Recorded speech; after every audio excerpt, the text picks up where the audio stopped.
నాగర్ కర్నూలు జిల్లా అచ్చంపేట నియోజకవర్గంలో 2007లో ఒక కార్యకర్తగా వచ్చిన సందర్భం నుండి నేటి వరకు నన్ను అక్కున చేర్చుకున్నారని మాజీ ఎమ్మెల్యే గువ్వల బాలరాజు అన్నారు.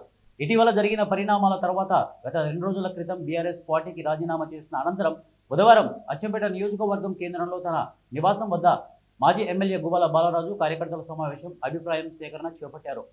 ఈ సందర్భంగా అచ్చంపేట పట్టణంలో 2వ స్థాయి పార్టీ క్యాడర్ అంతా కూడా వేరుగా సమావేశం ఏర్పాటు చేసుకోవడం, అలాగే బాలరాజు అభిమానులు యువత బాలరాజు నివాసానికి చేరుకొని చర్చించుకుంటున్నారు. ఇక బాలరాజుతో సమావేశమైన యువ నాయకత్వం రాజీనామా విషయంలో పునరాలోచనను చేయాలని నాయకులు బాలరాజును కోరారు. రెండిట్లలో ఏ పార్టీ గెలిచే అవకాశం? నాకు పదవే కావాలంటే నాకు గెలిపే ముఖ్యమంటే టిఆర్ఎస్ లో ఉండడమే సేఫ్ కదా. కానీ నేను గెలవాలని నాకు లేదు, నా ప్రజలు గెలవాలి, పేదరికం నిర్మూలన జరగాలనేది మాత్రం నేను నా గుండెల లోతుల్లో నుంచి ఆశిస్తున్నది, భావిస్తున్నది. గెలిపించాల్సింది, గెలవాల్సింది పార్టీలు కాదు, పెద్ద మనిషి పార్టీలు కాదు, నాయకులు అని చెప్పిన నాయకుడు కేసీఆర్ గారు. పార్టీలు కాదు, నాయకులు కాదు, ప్రజలు గెలవాలని చెప్పింది. కానీ ఈరోజు ఫైట్ బిట్వీన్ అధికార పార్టీ ప్రతిపక్ష పార్టీ అధికారంలోకి రావడం కోసం మాత్రమే జరుగుతున్నట్టుగా నాకు అర్థమవుతా ఉంది.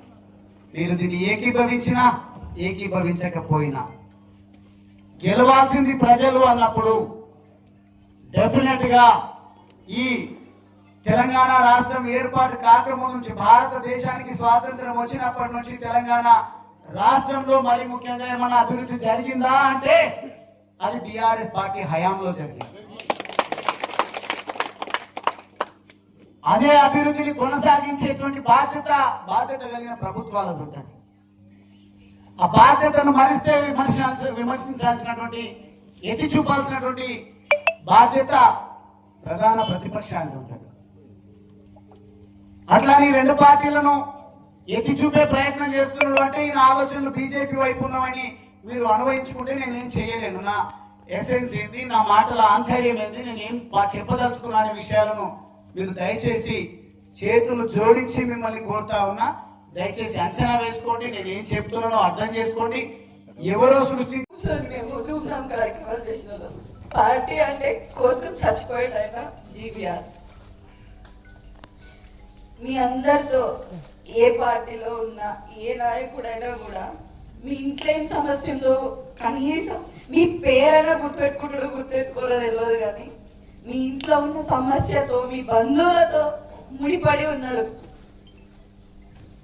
ఇటుక కంటే చిన్నదేదైనా ఉందా అంటే ఆ ఇసుక నుంచి చిన్న చిన్నగా పేర్చుకొని వచ్చినది ఈ పెద్ద కుటుంబం మాది. మేము ఎక్కడ దూరమయ్యే సమస్యనైతే ఉండదు. ఏ రోజు కూడా ఆయనకు అలవాట్లేదు ఈ పార్టీ ఆ పార్టీ ఆయన మొహం చూసి కొట్టు పెట్టే రకం కాదు. మీరు ఇదంతా బాగా గుర్తుపెట్టుకోవాలి. ఏ రోజైనా ఏ పార్టీ వాళ్ళైనా కానీ